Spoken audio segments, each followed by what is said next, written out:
you know, the original saga was about the father, the children, and the grandchildren. And I mean, that's not a secret to anybody. It's even in the novels.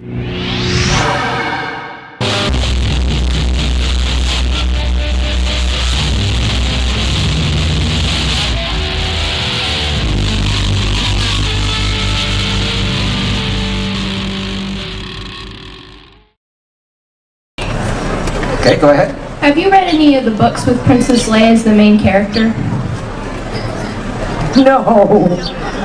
No, sadly. What happens to me? Anything? Do I get better hair in the books? No, you have twin kids. I do? Mm-hmm. Boys or girls? A boy and a girl. Do I like them? Well, you don't get do to they see behave? them much. They don't behave. They don't behave? Seriously? That sounds like they'd be my kids. The Courtship of Princess Leia is a novel by author Dave Wolverton, and it's the first project that he did for Star Wars. It was originally published in 1994 by Bantam Spectra, and it continued the streak of New York Times bestsellers. The story came early in the post-Heir to the Empire era of Star Wars publishing, expanding the galaxy and introducing new worlds and characters that would go forward in the overall story. Bantam had a license to do 12 books with Lucasfilm, and they were looking for authors who were Star Wars fans, good writers, and easy to work with. Wolverton was approached while Timothy Zahn was finishing the first book in his trilogy, and Kevin J. Anderson was also asked around the same time. After asking what the story would be about, Bantam told Wolverton that he could do anything he liked within a certain time frame. He said, "Of course I had read a few previous books, the Timothy Zahn novels, and of course Han and Leia were married. I thought, it can't be easy for those two fiery personalities." Set 4 years after Return of the Jedi, the story deals with the circumstances that lead up to the marriage of Han and Leia. According to Wolverton, he became inspired after watching the musical Seven Brides for Seven Brothers. And on a side note, that's actually a really good movie, so you should add that to your list. Wolverton also said, "When I heard that Leia and Han Solo had gotten married in Zahn's book, my first thought was, whoa, not so fast. There have to be some fireworks for something that significant. So I knew that I wanted to do a romance. I also felt that there was a lot of humour in the Star Wars movies, but I hadn't seen it in the novels, so I wanted to have some big, fun ideas." Please listen as Dave Wolverton describes his experience. Well, I was already an award-winning writer at the time, and so my editor called me and said, "What do you think about Star Wars?" And I started talking to her about the archetypal storyline and why I liked it, and she says, No, what I mean is, would you be willing to write a Star Wars novel? I said, yeah. From there, what they did was she said, okay, write up a proposal and get it to me in 3 days. I'd been thinking about it in the back of my mind. And, my wife and I think at that time had just watched, Seven Brides for Seven Brothers, which is about some gentlemen who kidnap women and take them up to their mountain cabin, and they all fall in love. And I thought, it'd be kind of fun to do something a little bit like that. I just didn't think that Leia and Han could get married that easily. So I wanted to come up with a reason why Han would kidnap Leia and take her somewhere. And then I went and talked to my writing group, got a bunch of friends who were Star Wars fans, and we just kind of sat down and came up with the storyline in probably about a day and a half, and I wrote the outline. The artwork by Drew Struzan is beautiful. Carrie Fisher has actually been quoted as saying that she bought a copy of the novel because she loved the way that she looked on the cover. There's also an alternative cover which is really cool as well, so let me know in the comments which one you have and which one you'd prefer. In regards to the cover art, Wolverton said, "I didn't have any say over the covers. When they were going to create the covers, my editor came to me and said, 'What does a soldier look like?' So I told her, 'Fabio.' I had a good friend. He was intelligent, a wonderful singer, played the guitar. He was athletic. Every time I got into a room with a bunch of girls, I saw their eyes go to him. I just felt I couldn't compete. I wanted Han to be in that kind of relationship. Isolde's richer, stronger, and more handsome than him. A higher moral character. Isolde basically beat him in every way. And that's what love is about. Love is kind of crazy. It doesn't always make complete sense. And I wanted to show that side of it too. The idea that Han and Leia had a history, and his belief that underneath it all, she really did love him. I wanted to bring that out. When you're in love with somebody, you really know just what's going on in their head and what the chemistry really is. I think I wanted Han to feel that in his gut and act on that, despite whatever rationale Leia may throw at him. Some fans actually take issue with the way Han and Leia were written in this novel, but Wolverton has described Han as being love crazy, and personally I think that's a really good explanation for the way he behaves in this book. The Courtship of Princess Leia sourcebook was a proposed West End Games sourcebook covering the events of the novel. However, the book was never published under this title, instead forming part of the later work Kraken's Threat Dossier. The novel is also responsible for the creation of the planet Dathomir and the Witches of Dathomir, including the Night Sisters, who retroactively first appear in the Ewok movie The Battle for Endor in 1985, which George was actually involved with, even filming reshoots. So you'd better add that to G-canon. The character of Chiral's origins and backstory remained a mystery until 1995, when Kevin J. Anderson retconned her into a Witch of Dathomir in the illustrated Star Wars universe. The great thing about the Witches of Dathomir was that they were not, either good or evil. There were both good and evil Force users among them, so that you could choose what kind of, Witch of Dathomir you could be. And that was really what I wanted to do. I think that surely they're going to be different from the Sith. The Sith have such a strong kind of a background where, there can only be, there can only be one kind of a mentality. And I think that the Witches of Dathomir were designed to be a lot more pluralistic. There can be a lot of different leaders and a lot of different powerful people and stuff among them. So yeah, I'd say that certainly it's a different society is really what comes down to, with the idea that anybody can have power, but you can have a different societies arising from the same power. They were then changed by Dave Filoni in the Clone Wars. He turned them into literal witches who use magic, which goes against what was established in the novel, as shown here. But don't worry, this video is not going to focus on Filoni. I'll let Kevin J. Anderson sum it up for me. Me and Dave and Mike all had it way easier than people do now, because when I started, I had basically Tim's books to look at, and I was talking to Tim when I was writing them. Now there's this gigantic mountain of other books, not to mention all of the Clone War cartoons. There's a lot of contradictions in those. Wolverton also correctly predicted what would happen after Disney acquired Star Wars, which is pretty interesting. Having worked in Hollywood, there's a saying in Hollywood that a great script or a great property is pretty much like a fire hydrant is to a dog, and producers and directors will come and take a pee on it and try to call it their own in one way or another. And I'm not trying to be vulgar here, but the truth is that I think that what will happen is that J.J. Abrams and their writers will try to make it their own as much as possible. They'll try to come up and recreate the vision. And I think that whenever that happens, everything that came before is just kind of washed away and ignored.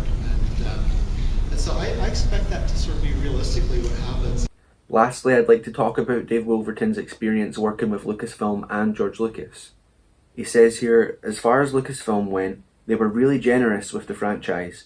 They let me come up with my own plot, but they just wanted to make sure that I didn't do anything that would cast the characters in too negative of a light. So they asked me to create and submit an outline.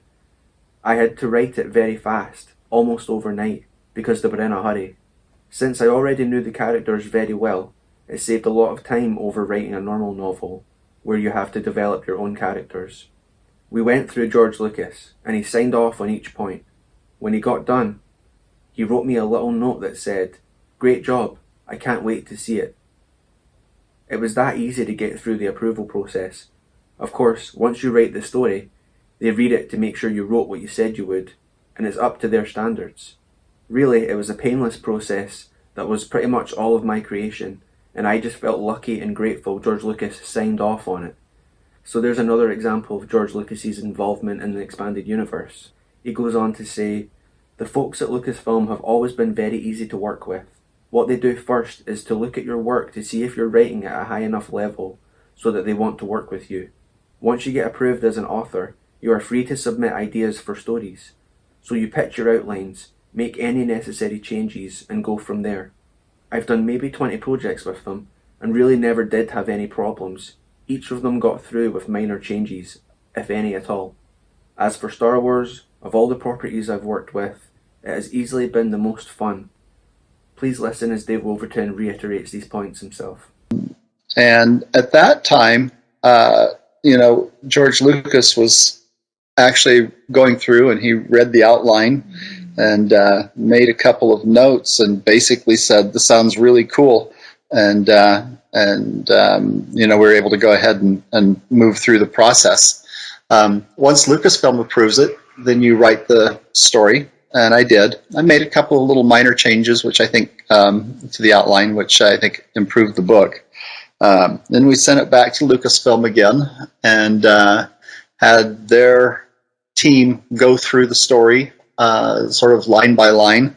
They had a couple of queries for George Lucas, and he went through and answered all the queries, and he ended up really being very nice about the whole thing. I don't think I had any major changes. The little kinds of things that I had were just like minor one-line edits, take out this line or that line or something like that. So it was really, really easy to work with Lucasfilm. That was really the big bonus. I've worked on a couple of other movies and other projects, with gaming companies and things like that. And Lucasfilm was just so easy to work with and gave you a lot of freedom at that time. And so that was really good. The only major thing that Wolverton had to remove from the book was a scene where Chewbacca rips off the arms of a Night Sister and pretty much beats her with it. Yeah, I kind of threw a lot of crazy ideas out there, and actually when George Lucas read my outline, he sent me a little letter saying, "This looks really, really exciting. I can't wait to see it," kind of thing. And there were only a few things that got nixed for me. I did have Chewbacca pull the arm off of one of the witches of Dathomir and beat her to death with it. Wow. Next, too violent. But I was like, but they promised that Wookiees could do that in the first movie. Lastly, I'd just like to share Carrie Fisher's thoughts on the topic. She's been recorded as saying, "Did I marry Han Solo? I think, in my opinion, yeah. Who wouldn't marry that guy? He's cute. I think of him as my space date. I heard that I married Han and had twins and another child. She's a confident character and feels totally up to whatever she confronts. She's strong-willed and very capable. She believes in herself. She's brave. I think she's a good role model." Cheers for making it this far in the video. Next I'll go over the highlights that I took from the novel, so please feel free to stick around for that.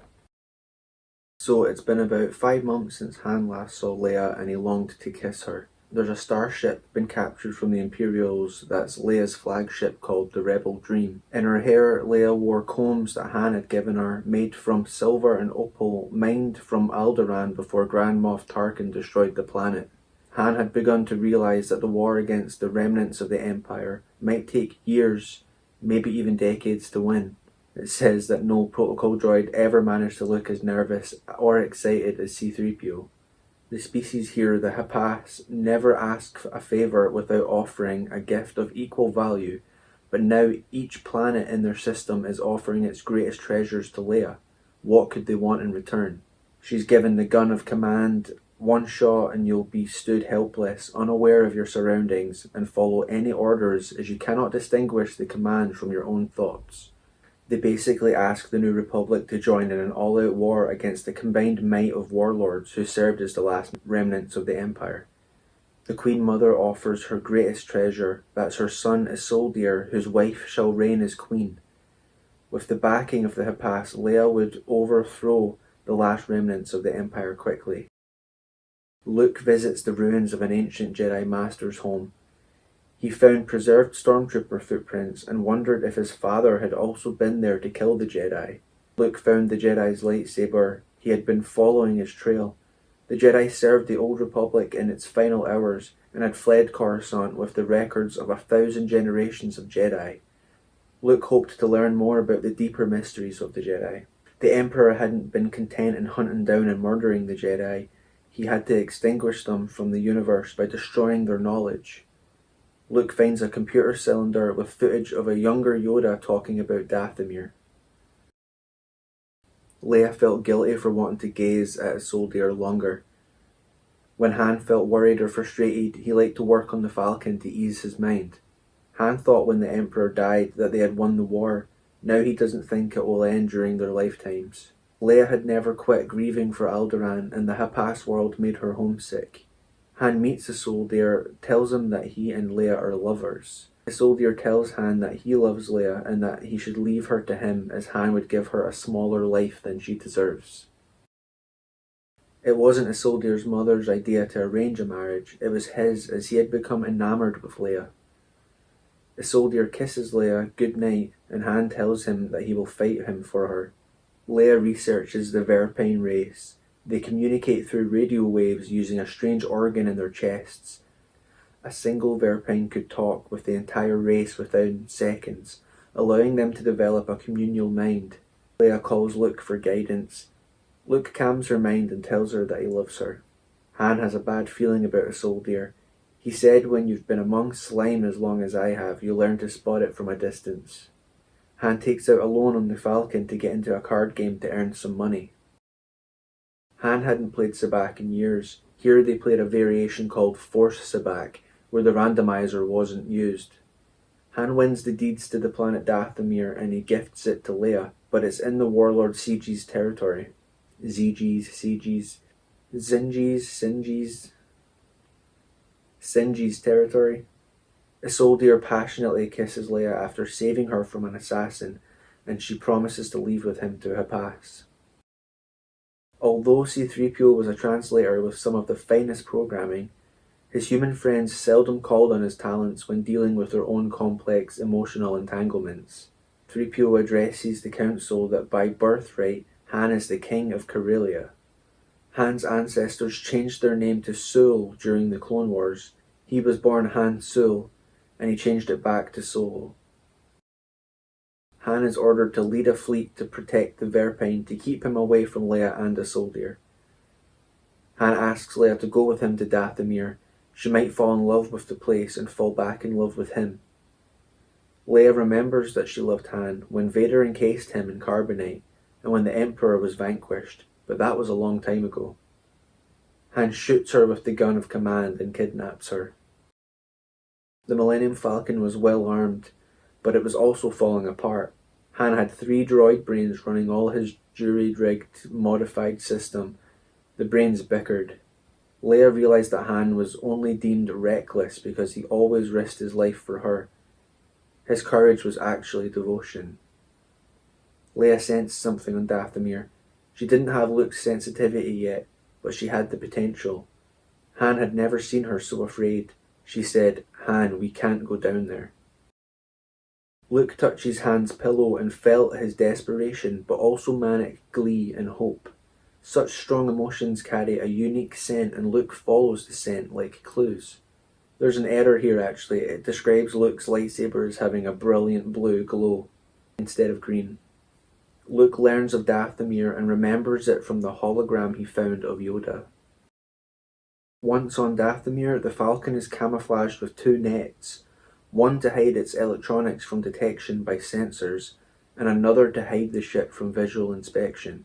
The net had an activating strip. Once removed, they placed the net face down while a photo of the leaf-covered ground imprinted on the net. Leia could no longer feel the dark beings she had sensed earlier. Han discovers a footprint in the mud, 1 meter long, something incredibly big with 5 toes. Luke has only been travelling across the galaxy looking for records of the Jedi for the past few months, and suspects he will never find anything of value. Isolde's mother, Taechum, said that when she was a child, Darth Vader and his Dark Knights came to a pass and killed 50 Jedi who were hiding there, and that Luke might find some records of it. She reveals to Isolde that she was lying. A Jedi's weapon is his mind, and when he is distracted, he is vulnerable. Computing a hyperspace jump was a laborious task. The nav computers tended to a safe route where black holes, asteroid belts, and star systems were well charted. Long journeys were safer than short ones through uncharted space. Luke says there is no magic to what I do. The only power that I have is drawn from the life force around us. Even in hyperspace, I can feel the energy inherent in suns and worlds and moons. Han dresses C-3PO in clothes and a helmet to hide his golden exterior. The gunner of an Imperial walker tells them that the planet's natives do not like strangers and that the large footprints belong to their pets. Isildur's battle dragon is called the Song of War. His personal fighter is called Storm, which he designed and built himself. During battle, Isildur believes that Luke is dead in his cockpit. He thinks that his X-Wing was sabotaged. Han, Leia, Chewie and C-3PO were terrified of whatever was in the forests. They were actually relieved to see Imperial walkers. The walkers are attacked by rancors that made the one beneath Jabba's palace look like a juvenile. There were humans riding them. The woman was somehow using the Force to communicate. She said, "Keep your slaves marching, off-worlder. We will take you to the sisters for judgment." After landing, Isildur witnesses Luke floating down from the sky, eyes closed in concentration. He wonders if perhaps this is how his ancestors got their name, Skywalkers. When asked how he did it, Luke said the Force was his ally. He hadn't been dead but was in a Jedi trance to fool their enemy. The first space battle Luke ever saw was Leia's ship, which she had watched from Uncle Owen's moisture farm. Luke learns that Isildur's brother was murdered and tells him to forgive his killer because his anger burns like a black spot in his heart. He must forgive him and serve the light side of the Force. If you do not forgive him, the dark side will forever rule your destiny. Isildur doesn't like that Luke treats beasts and droids equal to humans. Luke said that they all have a similar measure of the Force within them. If he serves the Force, he must respect them. Luke wanted so badly to find records of the ancient Jedi and to find some talented students to teach them in the Force. Luke discerned that Isildur was moved by the Force, but he could feel no power in the prince. Perhaps the Force directed acolytes to their masters when they were needed. Perhaps the only true training of any worth that a Jedi could receive came only as he or she battled against darkness. Luke realized that it wasn't a race of people that Yoda tried to free from the planet hundreds of years ago, but the spaceship, Chuanthor. Luke could feel a disturbance in the Force. Whatever Yoda had encountered was still here. The ship was actually a space-borne Jedi Academy. The Jedi would have needed to scout the galaxy looking for recruits. Luke said the Force is in all of us, but only those who are trained can become its masters. There's talks of the Singing Mountain clan. An older woman, Baritha, uses a Jedi mind trick on Han to try and find the Millennium Falcon. She also uses the Force to hold him in a vice grip. We're introduced to Mother Ogwyn. She refers to Leia as a clan sister, Tandir. We meet Tenennial Tejo, who refers to Luke as a spellcaster and male witch. She wishes to have him registered as her property and to spawn her daughters. She was unnerved that Luke could cast spells without voicing them, something Night Sisters couldn't do with ease. They keep talking about the Discovery spell whenever they can sense another Force user nearby. A Night Sister fires blue lightning from her fingertips, and as she nearly kills Tenennial, Luke cuts off her head with his lightsaber, and purple flames erupt from her neck, like water thundering down a mountainous stream. Luke traces his fingers over her wound, and she fades into a deep sleep. The Jedi had healed her, never chanting a spell. The Night Sisters' ancestors were warriors who had been prisoners sent to Dathomir for crimes against civilization.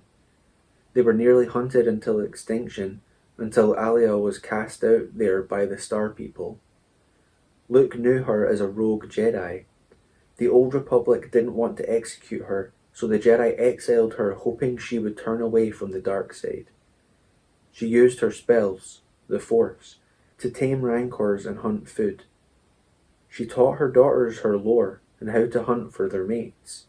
Luke tells Tenennial that it isn't the spells that give her power, that she is drawing on the Force, a power created by all living things around us.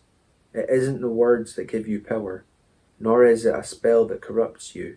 If your heart is corrupt, your works will be corrupt. The Night Sisters were those who were outcast from the clans. Tenennial didn't capture Luke to kill or harm or enslave. She hoped to love him, and if she didn't, she would sell him to someone who wanted him more. Gefzerian is a Night Sister who aims to turn the rest to the dark side and create an army to become a power in the galaxy. We learn that Wookiees' regenerative powers let them heal more in a day than a human can in 2 weeks. Leia believed that the Emperor was afraid of the Night Sisters. He destroyed the planet's airfield, leaving hundreds of his own people stranded there. C-3PO wants to sing Leia a song he wrote called The Virtues of King Han Solo. He did a convincing impression of a full symphony orchestra. Tenennial kisses a soldier and says that she wishes he was Luke. He cannot replace him in her heart. A soldier is made Tenennial's slave. The soldier was aware that when a Wookiee disarmed an opponent, the opponent was literally disarmed. If that didn't subdue you, the Wookiee would rip off your legs too. Luke meets Mother Rel. She already knows his name, and she mentions that he started a Jedi Academy years earlier, and asks how his wife and children are doing. She also inquires about Yoda. She is amazed to see a soldier alive, as she believes Gef Zerian killed him. She realizes that she's been dreaming and asks what century they are in. It's revealed she is over 300 years old. She sees the future and can get lost in it as well as in the past. Luke can see how afraid a soldier is and comforts him by saying that it is only one possible future, nothing is written. Leia catches herself humming C-3PO's song about Han. Rancors will always love and serve the Night Sisters because they taught them how to protect themselves. A soldier thinks that treating Rancors as friends and men as slaves is barbaric. Leia thinks that a soldier only loves her because she meets all of his qualifications for a perfect queen mother. Baruka is Gef Zerian's sister. She forms a living map out of dust, a perfect replica of the prison where Gef Zerian stores spare ship parts. Baruka wants to come back from the dark side. She asks when her scars will heal. Luke tells her that those who use the dark side of the Force to harm others often do harm to themselves. Sit with me tonight, and together we can begin your healing. He reiterates, it is not the words that give you power, it is your intent. When you remain calm, when you feel at peace, when you show mercy and justice to those who make themselves your enemies, then you will know that you are using the Force correctly. But if you surrender to hate or despair or greed, then you give in to the dark side, and it will dominate your destiny and take control of you. He says some of those who fall to the dark can be won back, but don't be fooled because the dark side is compelling, and agents of evil seldom reveal themselves willingly. He tells Baruka that in time she must give up her guilt. Luke, Han, Leia, a soldier, and Tenennial break into the prison by hiding in the mouth of a Hapan harvest droid collecting berries. Luke attempts to use a Jedi mind trick, and Leia tells him not to try it because it never works for him. The facility was full of political prisoners, conscientious objectors to the Empire. The Emperor had sent them to this uncharted planet because they were too valuable to lose and too dangerous to be left to join the rebellion. Luke uses the Force to wipe the memory of 2 stormtroopers. It was a difficult task, and he feared he had overextended his powers for the day. Luke uses the Force to sense which 4 buttons he needs to press to open a locked door. He tells Tenennial to draw her strength from the Force, to wrap it around her like a cloak. Luke had a vision of the future. Dathomir and everything on it was dead. Tenennial is almost choked to death by Baritha. She tried to let the Force flow through her, but it was nowhere to be found. There's a moment where Luke throws his lightsaber at a Night Sister. She tries to grab it, and he uses the Force to twist it mid-air, killing her, and he calls it back to his hand. Warlord Singe has a personal vendetta against Han because Han called him on holovid and took credit for destroying his Super Star Destroyer and told him to kiss my Wookiee. There's a really touching moment where a soldier realizes that Tenennial will give him his freedom and all she wants is to be remembered fondly. Luke tells Tenennial that if saying some words helps you concentrate, then I don't see that it would do any harm. But the Force cannot be bound by words, encapsulated in words. Tenennial doesn't see how the light side is stronger than the dark. Luke replies, I never said it was stronger. Look at what the dark side offers. Fear instead of love, aggression instead of peace, dominion in place of service, and instead of contentment, consuming appetite. If you crave easy power, the dark side offers what you desire, at the expense of all else that you value. Tenennial craves love more than anything else, and she hoped the Force will lead her to it. Luke tries to let her down gently without hurting her feelings. He said that love is more than a mere curiosity or a momentary excitement. There has to be some history together. He wanted to tell her that he hopes to meet someone just like her someday, after he's fulfilled his duty and completed his Jedi training. Luke's own lightsaber is swung towards his head. He uses the Force to turn it off just before it arcs into his face. A Rancor named Tosh smashes a Night Sister with a great blow that thundered her into the ground with the wet smack of pulping flesh and the cracking of bones. Geth Zarian actually uses the Force on Luke, ripping open blood vessels in his brain. It describes here that Chewbacca snatches off a Night Sister's arm, and then a soldier shoots her, so I guess that's a lot less violent than beating her to death with it. Another Night Sister had been burned by the Falcon's exhaust ports. Tenennial channels the last of her strength, granting her the Force that, given enough time and care, she might live.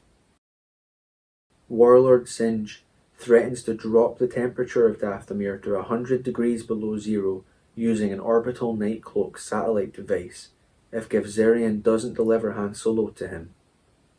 Geth Zarian projects her vision through Han's eyes, so he has to witness her firing her blaster at a crowd of prisoners.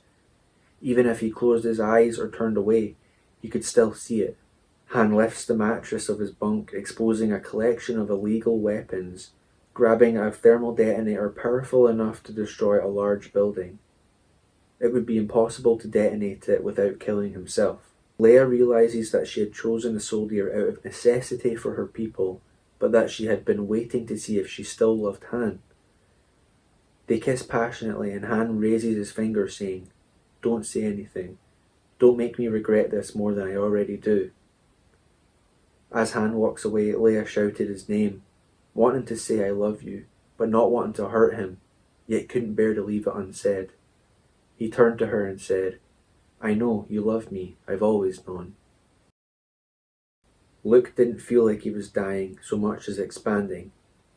Luke has an experience where he doesn't just feel the Force, but he can see it, and the life all around him, as if it sought to heal him.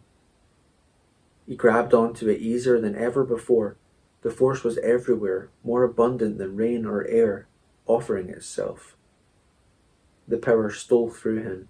He didn't know if he commanded it or it commanded him, but he could feel his head heal as ruptured veins closed and the vision ended.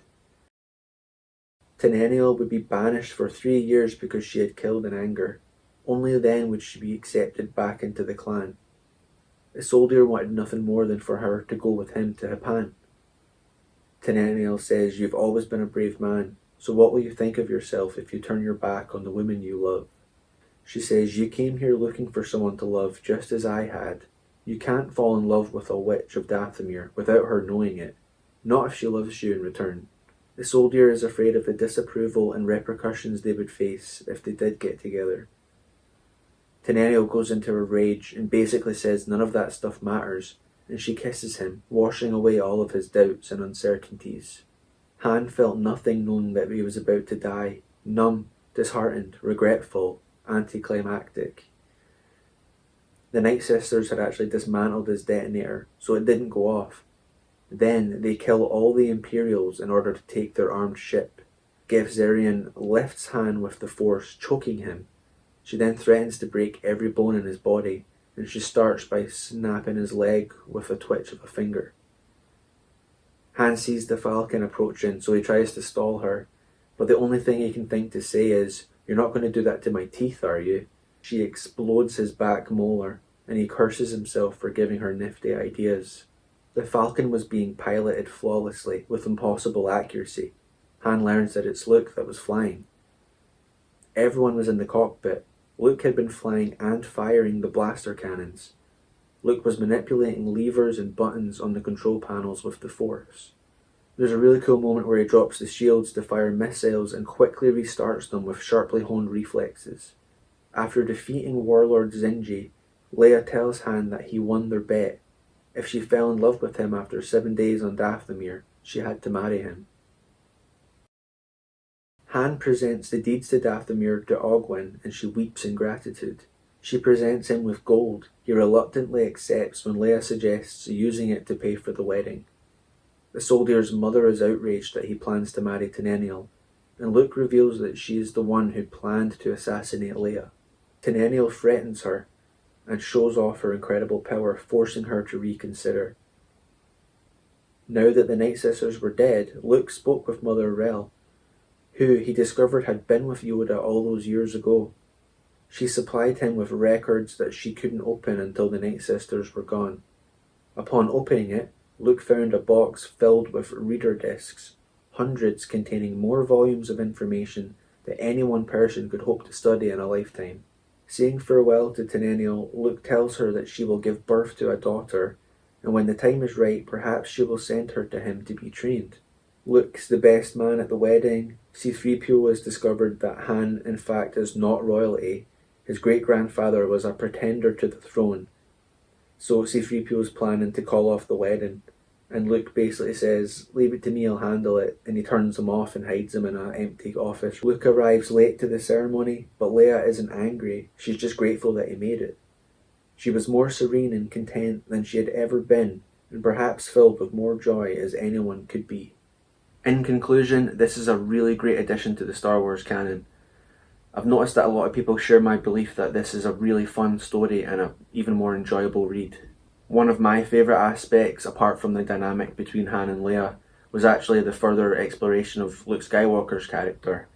His search for knowledge of the Jedi and his experiences this far have made him very wise, and I was really endeared to his ability to comfort people, especially in the way that he talks about the Force.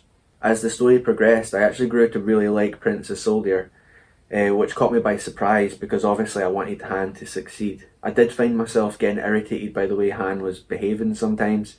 You know, I was like, I was like, come on man, stop putting your foot in your mouth. I did have to remind myself that, you know, they do end up together, so it's going to be a happy ending and it'll all work out. Anyway, I've recommended this novel to anyone that's a true fan of George Lucas era Star Wars. And if you have read it, please share your own highlights in the comments. As always, long live the expanded universe and lang may your lums reek.